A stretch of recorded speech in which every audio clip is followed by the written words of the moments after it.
même dans le monde du cinéma, on n'est pas dans le monde en général, mais c'est vrai que dans le monde du cinéma, c'est assez flagrant. On en est encore... Excuse-moi, je voulais juste avant, parce que c'est une idée qui est partie. C'est juste parce qu'on a parlé de Khalaoui. Alors, tout le monde sait que la fondatrice c'est Fatem El-Fihriya. Est-ce que vous imaginez que cette mosquée a été fermée pour les femmes pendant des siècles et qu'aujourd'hui, elle l'est encore?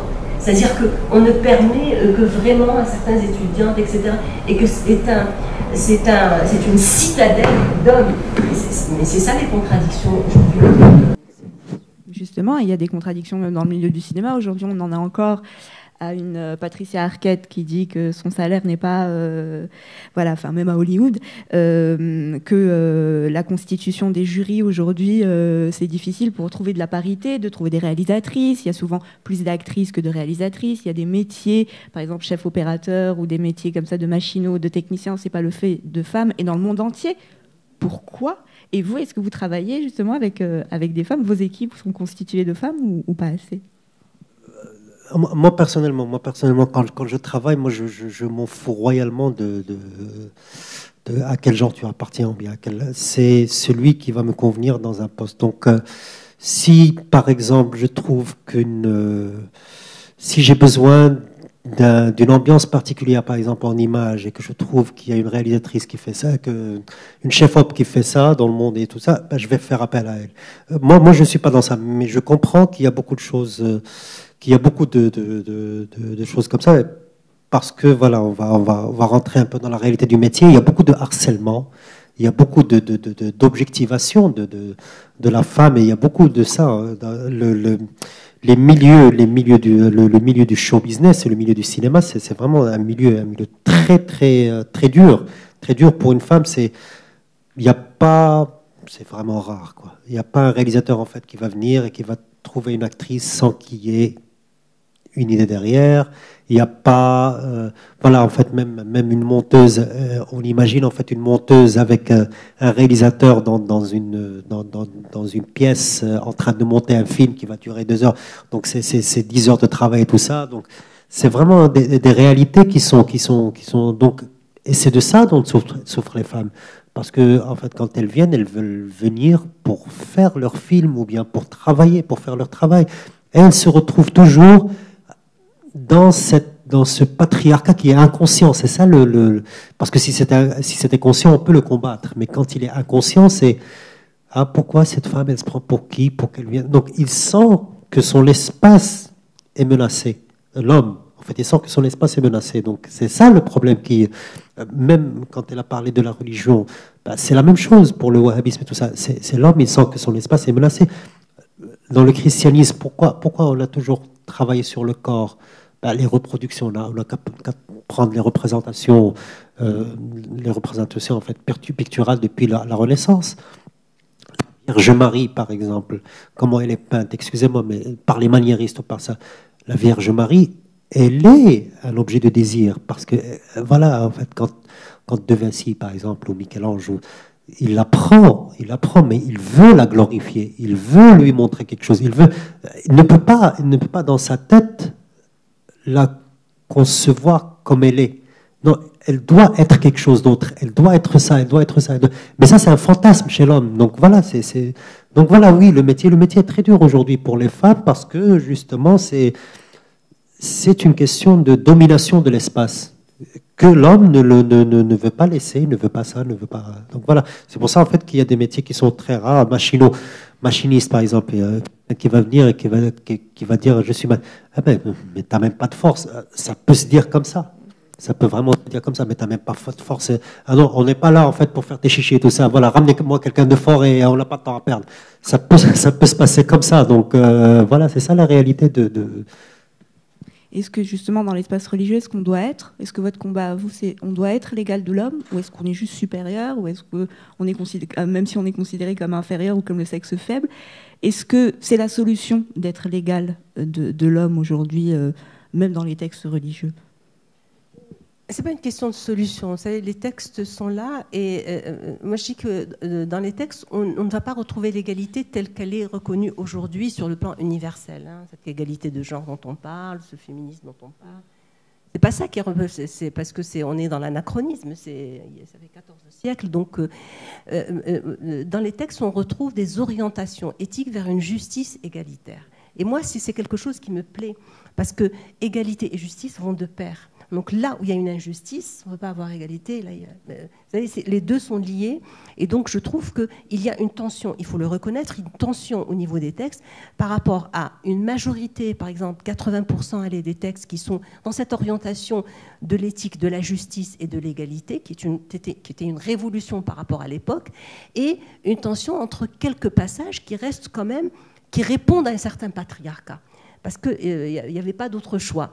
Mais tout en ouvrant des portes, en disant il faut évoluer. Alors le problème qui s'est fait dans les lectures, c'est qu'on n'a pas évolué et qu'on a figé le texte. Et donc on a figé ces interprétations, et alors que quand on dit le Coran, enfin les textes sont salih li kulli zaman wa makan, c'est cet outil de l'ijtihad qui doit les accompagner pour pouvoir justement les adapter à notre... Alors oui, moi je trouve qu'il y a une justice égalitaire, qu'il y a une certaine égalité qui est passée inaperçue et qui a même été marginalisée par la majorité des interprétations qui sont des constructions humaines d'hommes.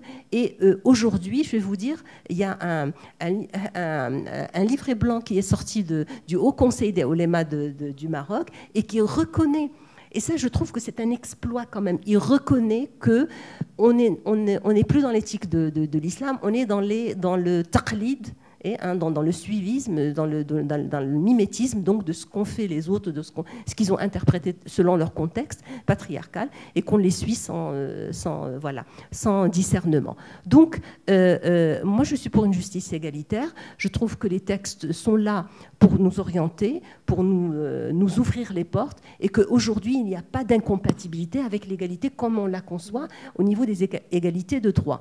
Moi, je suis pour la différence biologique. C'est un homme, c'est un homme, et une femme, c'est une femme.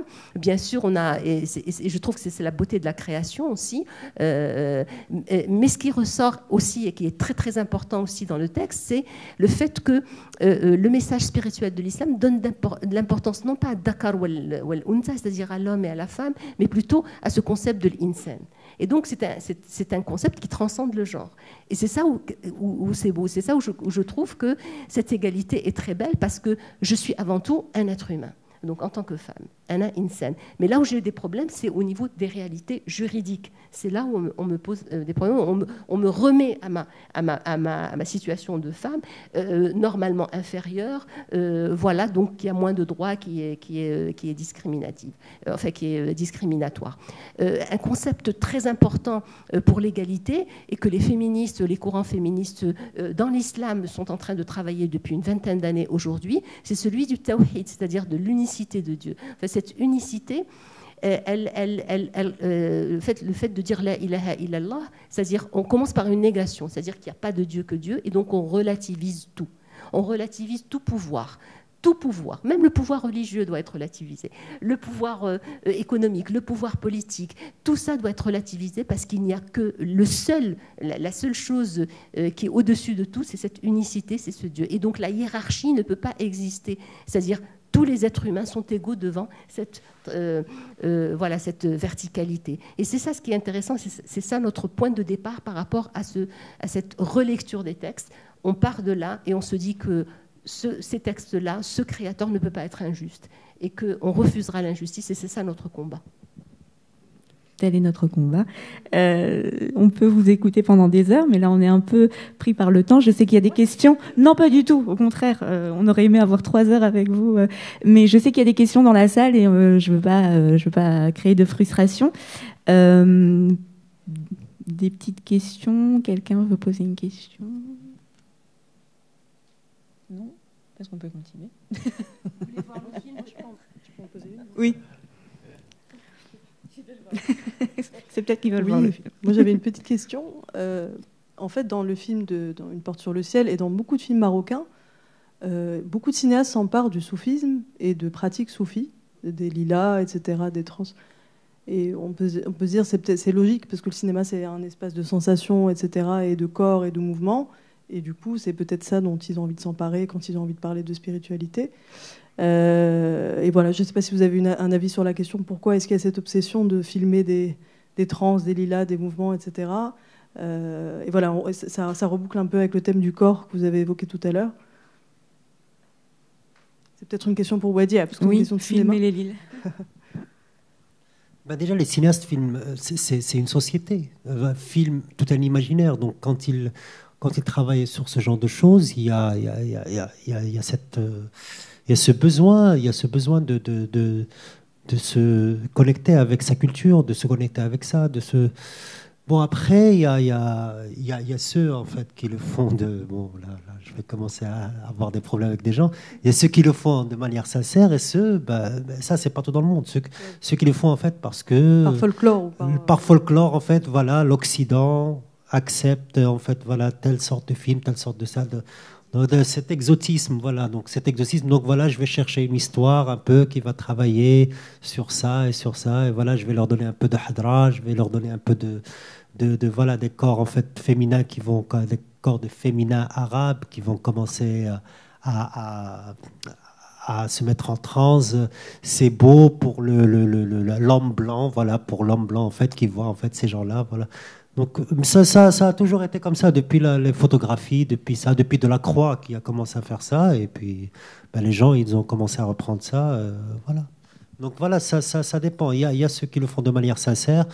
Si on prend par exemple le hal de Ma'nouni, comme c'est fait de manière très sincère, si on prend les documentaires d'Isa Genini, par exemple, comment le geste, en fait, et comment le rituel des cultures populaires, en fait, est transmis à travers sa caméra. Bon, après, voilà, ça dépend, en fait, ça dépend de chacun comment il le fait. Moi, je trouve que ces trans et tous ces rituels-là qui se trouvent dans toutes les confréries, depuis les derviches tourneurs jusqu'à... oui, ça a commencé avec... ça fait très, très, très... En tout cas, dans le soufisme, ça a commencé très, très tôt. Ce besoin-là de rentrer en transe et de communier, c'est une fusion avec le divin et tout ça. Après ça, c'est vrai qu'après ça... il y a eu un syncrétisme avec les traditions populaires dans chaque pays, par exemple au Maroc aussi avec les Gnawa, mais il y a toujours un fond de mysticisme, c'est-à-dire au fond. Dans ce film, je trouve ce qui est intéressant, c'est que cette zaouia, avec cette façon de chanter, de danser, d'entrer en transe et tout ça, c'est une forme d'extérioriser tous ces problèmes. C'est une manière aussi c'est comme c'est de la psychanalyse, c'est de la psychothérapie. C'est comme d'autres vont faire de la méditation, d'autres vont faire sortir tout ce qu'ils ont dans leur tripes et dans leur cœur, etc. Et donc il y a ce besoin-là, et je trouve, c'est vrai que des fois c'est très folklorique, c'est très même excessif, mais dans le fond il y a un besoin, et ça libère ces femmes. Et je trouve que ça a un effet libérateur qui est assez intéressant à voir, qu'on peut ne pas partager, mais il faut savoir que ça fait beaucoup de bien à certaines femmes. Alors, je voudrais poser une question à Madame Lamrabat. C'est par rapport aux femmes qui ne s'intéressaient pas au côté juridique au profit du côté spirituel. Et à partir de ce moment-là, un petit peu, elles sont rayées de l'histoire. On ne les suit pas. Et est-ce que le jour où elles s'intéresseraient beaucoup plus à ce côté juridique, ce côté juriste, elles s'imposeraient? Est-ce qu'ils vont avoir un petit peu des mouridines, des followers avec l'appellation actuelle? Et est-ce que prospectivement, vous trouvez que c'est quelque chose qui est viable? Est-ce qu'ils auront des suiveurs en gène masculine ou en gène féminine? Est-ce qu'elles seront intéressées par avoir ce rôle? Parce qu'effectivement, c'est quand on s'affirme politiquement que culturellement, que le tout, il va suivre par la suite. Merci. Oui, c'est une très, très, très bonne question, difficile à répondre. parce que moi j'ai vécu 10 ans dans une institution religieuse et j'ai remarqué que les femmes avaient peur du côté juridique. Elles ne s'adonnaient pas à ce côté-là parce qu'elles avaient peur de... Parce que c'est une question de loi, de ahkam qur'aniya, de ahkam... et donc, c'est comme si il y avait une transmission héréditaire qui faisait que, voilà, c'est un champ, il ne fallait pas le toucher, donc c'était un champ... et puis, il y avait une certaine pression tacite, je dirais, des hommes et des théologiens qui, eux, pour eux, c'était leur champ à eux. Voilà, il fallait pas le toucher. Maintenant, est-ce que si les femmes se réapproprient le normatif juridique, elles vont trouver des solutions? Moi, je vais vous dire que non, parce que c'est un ijtihad collectif dont on a besoin aujourd'hui. C'est pas une question de femme ou d'homme, on a besoin de conscience éveillée. On a besoin de gens qui, sincèrement, ont besoin d'aller de l'avant avec cet islam-là et ouvrir de nouvelles portes et de nouvelles interprétations juridiques, parce que c'est là, le gros problème est là. Et donc, ce n'est pas une question de femme ou d'homme, c'est une question de changer sa vision des choses. Et je connais beaucoup d'hommes qui ont une vision, franchement, une vision éthique beaucoup plus flexible, beaucoup plus apaisée et qui ont des alternatives aujourd'hui, j'en connais beaucoup, mais qui ne sont pas audibles, malheureusement, qui ne sont pas audibles par rapport à d'autres femmes qui restent très réfractaires par rapport à ça. Encore une question? Non, plus de questions. Alors moi, je vous propose, avant de voir le film, de terminer sur une note positive, puisqu'il y a une scène qui est très très belle, qu'on ne va pas voir, je vous laisse la découvrir, où Nadia est amour, en fait, où elle aime tout le monde, elle dit je t'aime à toute la planète, aux plantes, aux fleurs, à la nature, aux gens. Asma Al-Marabout, moi je voulais savoir, est-ce qu'on peut justement... parce que la religion est synonyme d'amour, normalement. Comment on peut justement dire que la religion est amour dans une culture, peut-être, ou dans des traditions où on a du mal à dire « je t'aime », peut-être, où on est assez pudique envers l'amour? Est-ce que pour vous, la religion est amour? Et, pour finir sur une note cinématographique, l'objet amoureux est presque un prétexte dans ce film, il vient à la fin, c'est pour pas dévoiler l'histoire, mais c'est vraiment, on a l'impression qu'elle tombe amoureuse d'elle avant de tomber amoureuse. Et l'écriture est tellement belle parce que voilà, le personnage, l'objet de l'amour n'est pas au début de l'histoire ou n'est pas un objectif principal presque, mais c'est voilà, presque un prétexte, comme je disais. Qu'est-ce que vous pensez justement de la façon dont Fawad Abdel-Yazid a écrit cette histoire d'amour finalement, qui n'en est pas une? Alors oui, moi je pense que tous les messages spirituels sont des messages d'amour, franchement. Sans être dans l'angélisme, tous les messages spirituels sont des messages d'amour avant tout, parce qu'on ne peut pas aimer le Créateur sans aimer sa création. Et quand je dis sa création, ce sont ses créatures, la nature, etc., tout ce qui nous entoure. Donc, on a amputé cette religion de son côté, de sa dimension la plus belle, la dimension d'El Jamaliyat, d'El Jamal, de la beauté, parce que l'amour est beauté. Et donc, il faut revenir à ça. Et c'est dommage qu'aujourd'hui, chez nous, on n'enseigne pas des maîtres comme Ibn Arabi, comme Rabi' al-Adawiya, comme al-Qushayri, etc., à côté d'autres. On a besoin d'un Ibn Rushd comme on a besoin d'un Ibn Arabi, et donc parce que ça fait quand même un équilibre. On peut pas vivre dans la béatitude aussi. C'est pas aussi logique. On ne peut pas vivre dans un rationalisme froid, rigide, etc. Je pense que on a tous les ingrédients aujourd'hui pour avoir cet islam-là apaisé, cet islam du rationalisme, de la hikmah, de la sagesse, et un islam complètement débordant d'amour, de compassion, de rahma, parce que c'est un concept qui est très important, et de taqwa, qui est cette intégrité qu'on a à l'intérieur. Probité, plus que la piété, c'est de l'intégrité morale.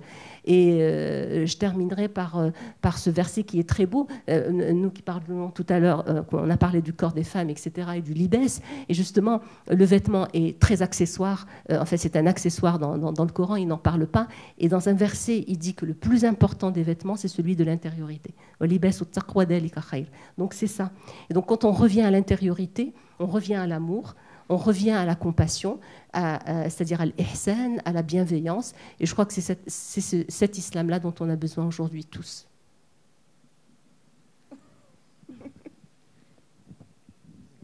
Comment elle a construit ça? En fait, il y a eu d'abord l'amour du père qui est mort, donc le deuil. Après, il y a eu une haine de soi qu'elle a retrouvée à travers la religion, à travers la spiritualité, à travers ça. Donc là où elle commençait à aimer les gens et donc aimer soi-même, s'aimer soi-même. Et voilà, c'est comme en fait c'est Farid Abliazid qui combat ici le patriarcat et non pas l'homme. Et c'est ça le point subtil en fait. C'est ça la subtilité en fait de son propos.